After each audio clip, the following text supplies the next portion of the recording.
অন্যরার পাড়ার কাকিমাটি যেরকম হয়। আমার প্রিন্সেস হাত থেকে বেরিয়ে গেছে গো চিকিলাকাদি। সে তার সুন্দরী মাম্মামকে চেনে না, এখন সে এক ছেলের সাথে প্রেম করে। প্রিন্সেসের মা দিদি, এখন ওর বয়স 14 ক্রস করেছে সবে। এইটাই প্রেম করার বয়স, একটু বুঝো। পারছি না তো মেনে নিতে। আমি নিজেরই হাত দিয়ে আমার সোনামাটাকে গান্ডে পিন্ডে গিলিয়ে দিতাম।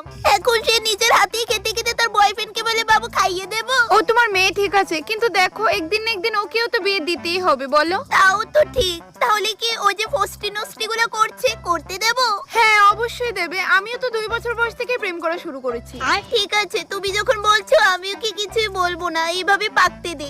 আর আমার পাড়ার কাহিমারি যেরকম প্রেম করস তুই, হ্যাঁ প্রেম করস, তোর বয়স বা কত? মাত্র 21 বছর, এই বয়সে প্রেম? মা হ্যাঁ, আমার সত্যি অনেক ভালো পা, আর আমিও ভালো পাই। কি তা করস তুই? হে রে, তোমরা তেন গলা জানো না হইতে শোনা যার, আর এটাই তো বয়স নানি প্রেম হরার আউরি গাইলে রে হেনে। তুমি তা কি তাগো কইতাছো জুতা দি, বিষয়টা বুঝতাছ?